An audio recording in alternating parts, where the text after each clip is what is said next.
boys and girls, another episode of Conversations of Under the Influence. I'm your host, Natalia Nimitz. I've got a bomb-ass guest today, Joseph Vasquez. He's doing some really great things in prison reform area in Los Angeles, and I'm super excited to chat with him.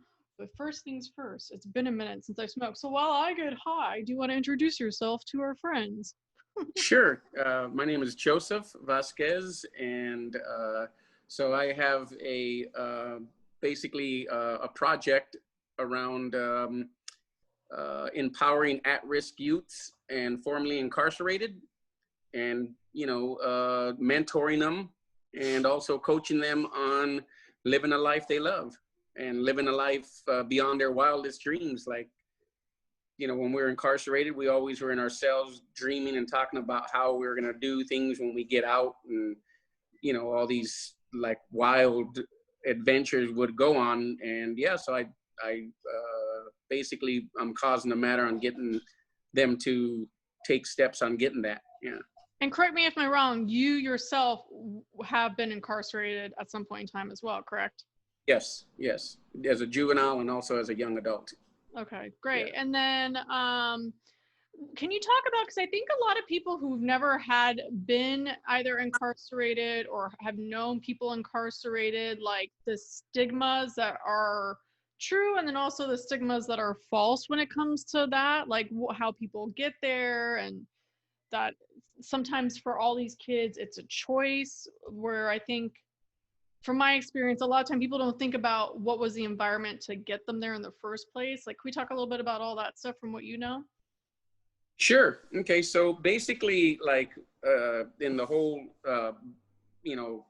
environment of being incarcerated, I mean, I've been incarcerated with guys who come from poverty-stricken neighborhoods, and like single parents or no mom or no dad, or even foster homes. And I've even been incarcerated with people that lived in Hollywood Hills and Malibu, and their parents were like super well-to-do, and for lack of better words, wealthy and rich and famous and all of it. Yeah. So there's no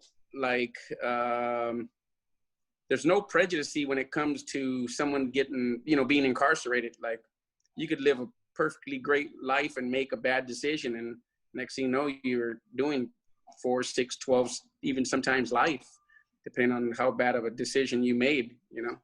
Got it. Now let me ask you this. Somebody was telling me that when you go to jail, it's cold as balls in there. Is that right? It is. Definitely. Freezing. They keep the air conditioner on, especially, okay, so there's different levels of it. Like in the county jail system, and keep in mind, it's like I paroled in 1997 and went back for a short time in 2010. And pretty much the same. It was like, in the county facilities, it was like super cold, like frigid cold. And it's basically, in my experience, it's kind of designed for you to like hate it, like not want to be there, and then once you move to the state, it's a little more comfortable and sometimes even uncomfortable, depending on what your housing is, whether you're selling it up or, in a dorm with, 150 to 200 guys in a room that was designed for like a basketball court or something similar to that. Yeah. Wow, interesting. Yep. Yeah, I one of my friends was like, the reason why all these drug dealers always wear these big hoodies is in case they get thrown in, they like got something going on. Like, yep. I never would have thought about that. But as far as more of the younger people that like get incarcerated, I know you briefly talked to like there's a lack of like structure and love there, right? Regardless if they're from a poverty-stricken place or even like a successful rich family, there's a lack of guidance and love. So then these people turn to, would you say, like outside influences like gangs or just not well-to-do people, and then they somehow find themselves in these situations? Is that what happens a lot? Yeah, well, like there's different type of structures when it comes to like gangs and that just basically like gangs, like they have gangs from, like I was from Linwood, right, which is right next to Compton and Watts. And then there's gangs in Hollywood, and there's in the hills of Hollywood, in Torrance, Manhattan Beach, Palos Verdes. I mean, they just Everywhere. come everywhere. Yeah. So in the Valley, like Thousand Oaks and North Hills and different areas where most people look at it like being a rich neighborhood, or, like gangs only, that poverty-stricken neighborhoods are the only places that have gangs. That's not true at all. Yeah. Yeah. How do these gang members know what other gang members, like, quote unquote, look like? Like, how do you guys know who's in what gang? Normally it's the baseball hats or Ah, jersey or different color, jerseys or jackets, or, just, yeah. No, normally it's just like sports memorabilia, yeah. like for us, anything that had well, in the area I was, there was, guys who had the M, which stand for the mob, and guys who had the P hats, which stood for, just basically the first initial of the gang is really what it is. Yeah, and a lot of them, Cal State, the Bear. There was a neighborhood once called Bear Street. So yeah, Yeah. and all tattoos. It's a like dead giveaway. What was it? You Yeah. said tattoos? Tattoos, yeah, like either not so much back then, like they were like face tattoos weren't so in then, but like normally in the neck, or like on the arm, or like somewhere on your forearms or on your hands is when you can know where, like what area they were from. And most gangs, they in their own neighborhood anyway. So Yeah, it's interesting because I remember, I mean, I was from Florida. We had a bunch of gangs back in the day, but that was like 20 years ago. But I guess not much has changed because, from my understanding, it was the same thing. A lot of it was like the way people dress with the sports memorabilia and colors. I wasn't sure if it changed or not. Real quick, can you, because you keep shaking a lot. Is there a way for you to like okay, hear whatever that thing is? better. I don't mind because I'm unstable, but I know when people are watching, it's be like this. Okay. But it's all good. So then how did you even get involved? So like once you got out, was like the prison reform and like going back and helping mentoring people, was that something in your mind while you were in there, or was that something that came about years down the road that you're like, hey, I want to do something? Yeah. Okay. Well, I'm glad you asked. At first, it was okay. So, which would you like me to ask first? Because would you like me to say how I got involved, or Whatever. like? Okay. So yeah, it's like, I came from like a regular family, mom and dad, and like not really any abuse or anything like that. I mean, I think my parents were as strict as any other parents. Like spare the rod, spoil the child type thing back in the 80s. And yeah, so my brothers were first involved in gangs, and I idolized them. And a group of our friends, we basically formulated our own little gang, and that's where it started out, by, smoking, drinking, doing drugs, and yeah, just basically followed like everyone else would in that area. So that's what happened with that, and it got out of control. And most of my crimes were either possession and sales of a controlled substance. One of my offenses was high-speed police chase, and then I got the bright idea of trying to run over a police officer. So Oh that, my God. that Were you on I, any substances yourself when that idea popped in your head, or were you just trying to run for your life? I was just an out-of-a-hand kid with a bunch of hate, Got and it. yeah, like my parent. Okay, so my parents worked a lot. Now that I think about it, they worked like a lot, and because it was 5 in our family, right? And not very much supervision. And the people that were supervising me were, gang related as well. So that's kind of was the Got thing to it. do back. Yeah. Yeah. So then I paroled in 1997, and I was on the straight and narrow for about 5 or 6 years, 7 years. And so got it, went back to my union, started working, was basic. Oh, I got custody of my 2 boys. So, like I was doing, taking care of my boys up until they got to about 17, 18 years old, and they went off to college. And like I said, up until like 2010, I was reincarcerated for, this was funny, for something so I moved to Seal Beach, right? I've always, after I got out, I always lived in pretty decent areas because of the type of work I do. And I was in Seal Beach, and I heard a knock on the door, and it was a police officer. First thing that came to my mind, because he said, "Are you Joseph Vasquez?" And he had, a folder in front of him, and of course he had my picture. And I said, "He's here. He's not here right now." My first thing was lie, right? Lie to the police. I mean, I'm not going to tell him myself, right? So there was a outstanding warrant from 1994, right? Oh, And I thought wow. I was incarcerated, and they said Orange County dropped the ball, so you got to pick it up. So I was incarcerated, not very long, I think it was 6 weeks. And at that time is when I seen a lot of young kids incarcerated, and a lot of them had no structure, didn't know what they wanted to do with their life. And I was already living in Seal Beach, and changed my life. I stopped dressing, I was affiliated, and surfed and lived by the beach. So I did all the beach stuff that you live in a beach community and live in a great life. And it dawned on me, I'm like, hey, I straightened up my life, why can't I help these kids out? And that's how it started. Yeah. I love that. And is that something that's easy, actually? I mean, I would think that's a little bit difficult then to turn around and get into the prison system to talk to these kids that technically aren't related to you. I mean, was that a process to be able to get in there and talk to them? Like, can you walk me through that? Yeah. Okay. So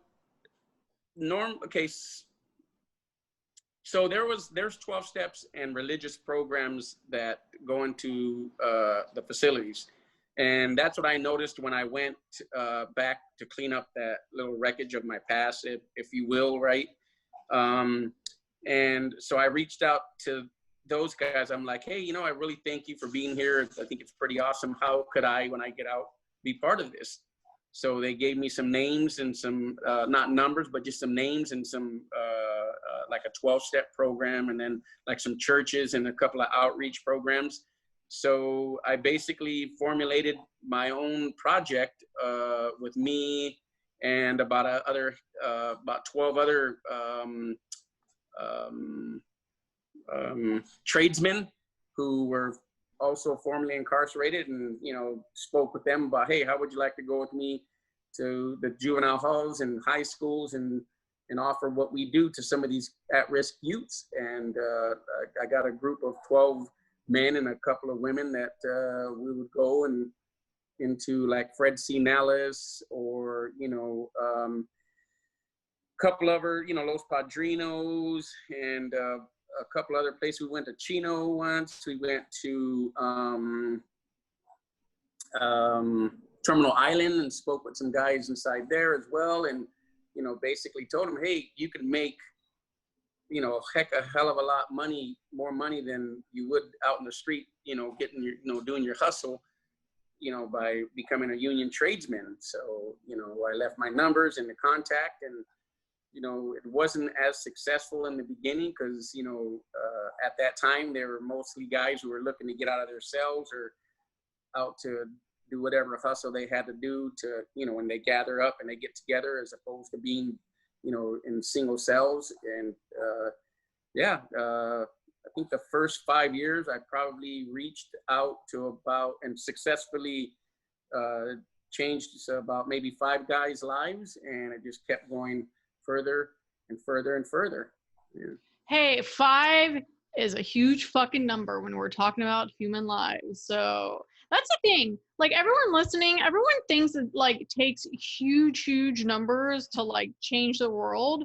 But it all starts with like each person, like you and I, looking out for areas that we can connect to people that are a little bit behind us and lift them up and bring them up. So shout out to you for doing that. And I hope whoever's listening can like maybe like use this as a learning lesson or a little bit of inspiration of like what can you be actively doing right now in your life to help somebody a little less fortunate, because like you said, there's so many people out there that don't have guidance, and if they had a little bit of positive influence, like you never know how much impact you could have on somebody to literally alter the course of their life. So I think that's great. And then I'm sure too, a lot of the people that you've impacted have turned around and also impacted others and like have this trickle down effect.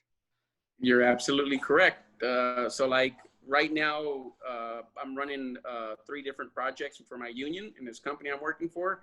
And, you know, lo and behold, every single guy on the job site is either have had family members or at one time were at risk or formerly incarcerated. So, you know, they look up to me, and, you know, I really take a stand that they get this trade and they become powerful leaders. And, you know, I get calls every, I'd say at least 5 to 6 times, you know, every few months on thanking me and acknowledging me for, you know, causing change in their life, you know. Yeah, it's like, for instance, there was this one guy who was having a real tough time finding a job in the firefighter industry, and he came out of Susanville, which is a fire camp, and he came up to me, and I was like, hey, what if you could choose? This is my question: if you could choose anything you wanted to do in life, what could you see yourself doing, or having a job that you absolutely love, going to and getting paid for it? And this guy said, I'd love to be a firefighter, but they won't accept me because I have felonies. And this is a guy who's done about 18 years of his life. And, you know, it took a lot of no's, but he eventually, now he's in his 8th or 9th year of working for California Department of Forestry. And he's married, he has 2 kids. And that's just, you know, one of many guys that I've, you know, helped create a great life, you know. I love that. And then, because a lot of people too, I think, don't understand, I mean, the power of quote unquote giving back or helping others or mentoring or whatever. Would you like to describe some of the things that you've experienced positively from doing the work that you do, like how it's affected you in your life? Yeah.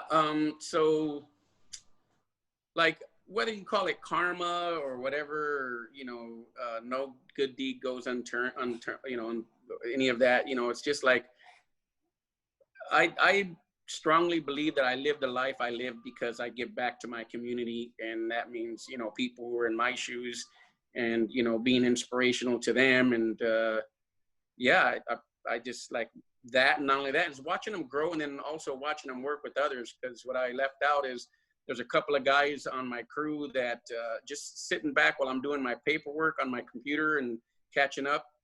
I just I act like I'm doing my paperwork, but I'm really watching and listening to my guys and how they interact. And it's like a real, like a family. Like it's like they really care for one another. And it's like, that's the biggest payoff out of everything, is watching them work together like a true brotherhood or a family, you know. And they look out for each other, and they keep me in line. If I'm ever in a bad mood and I say something, there's one guy, he loves to say, that was uncalled for. And I say, you know what, you're absolutely right, man. I apologize, you know. Great. Keeping everyone in check. I love that. And I think that's such a beautiful thing too, because like you said, like the core and the essence of a lot of why people were in their situation in the first place is because they didn't have that love, they didn't have that support. So I think it's a beautiful thing on the other side to not only be able to be out there functioning and doing well, but now they've built this camaraderie too of like people keeping each other supported but in check in a healthy way, right? Versus the negative influences. So that's great. Yeah. Building. And three of the guys that I'm speaking of like one doesn't know who his father is. Mm. One, his father left at an early age, and he's doing life in prison. And the other is from Guatemala, and it was just him and his mom, and he doesn't know who his father is either. So, Yeah. you know, like it's a very humbling experience to be able to work with guys like that, to have the honor to work for them, you know. Yeah. I hear you. When I acknowledge them for doing a great job, or I say, hey man, you did a great job, you knocked it out of the ballpark, like seeing the smile on their face. And you know, it's just like I get their communication on, like, you know, how impactful it is for them to have positive role models in their life. Absolutely. Yeah.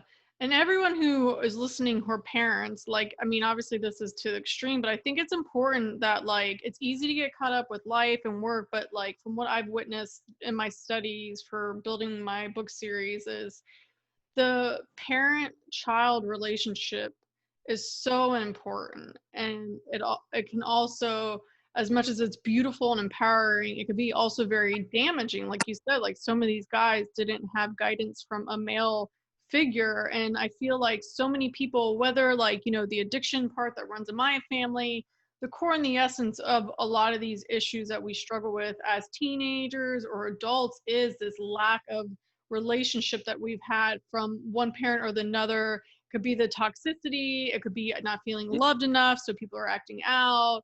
It could be, you know, somebody was there but not there. And kind of like you said, your parents were there but they weren't around, so this anger was being built up. And I think it's easy sometimes when people get into the day-to-day grind of like being a husband and a wife and working and also parents. But I think for parents listening, you really should take a step back every now and then and, you know, take off your goggles and put on your child's goggles and try to view their world and what's going on through them. Because I think each side always can teach somebody something, but I think sometimes parents easily can negate what the child's trying to say because they don't know how to explain it at the level of the adult, you know. And I always think it's important to take a step back and try to see that, because obviously nobody wants their child or their adult child to grow up with problems, right? But somehow we all are set up by our parents were set up by their parents. And, you know, I think it takes a minute to step back and be very conscious of a lot of things that we do, because a lot of times too, it's small things that we don't realize have big impacts on the people that we love, you know? And a lot of it is just like you said, it's a generative conversation, you know, conversations like, well, my dad told me this, so I'm going to tell my son this. And, you know, it's disempowering. It sticks with kids. But many times I've worked with the guys and they're like, you're looking at me like I'm stupid. I'm like, well, great news is I don't think you're stupid. I think you're a smart guy. And then I ask them, why would you think that? What faces am I making? Well, my dad makes this face, or my dad said, you know, and I look out for those triggers. And I remind myself not to you know, use whatever it is that disempowers them, you know. And it's like getting their love language and what it is to them on how to be acknowledged, you know. And it goes a long way when you tell somebody you're doing a great job. And I do that everywhere I go, by the way, you know, like fast food, you know, restaurants, or even like if I'm buying something at a liquor store or wherever it is, I'm out there doing my thing in the world and I see someone's having a tough day, you know, I usually either joke around with them or even ask them, you know, hey, what's going on? How you doing? You know, and like really listen for, instead of listening to, like listening for a connection or listening what's there for them. Yeah. Yes. Listen. People are so busy to responding in their head while they're quote unquote listening to the other person versus genuinely listen, which I also think is powerful, which I'm sure too with what you're doing. I think inmates probably aren't heard. So I'm sure like when you go in there, that's just as powerful as a tool for what you're doing versus anything else. You know, like some people really just need to be heard. So let me ask you this. So is there any sort of long-term goal that like you have for this that you haven't already explored, or is this what you're doing now? Or do you think that this is just something that you're going to continue, or any big plans? Yeah. So I'm going to always work with at-risk youths, but like my biggest goal is to, and like I spoke with you before about, is, you know, starting my own company, right? And I've got all the paperwork filed. They sent me my incorporation number. They okayed my name. And I'd love to hire, you know, a lot of guys that were, you know, at risk or formerly incarcerated, because we are hard workers. We're hustlers. You know, we had to learn the keys on how to survive in the world that we put ourselves into, you know. And when, you know, my experience is that when you know, give somebody like myself a break, they'll be, you know, loyal to you for like years and years and years to come. And the second payoff of that is not only do you have a really hard worker, but you know, you get to help people, you know, get what they want in life. You know? Yeah, that's beautiful. I love that. And any last words of wisdom you'd like to share with anyone who's listening about whatever you have on your heart?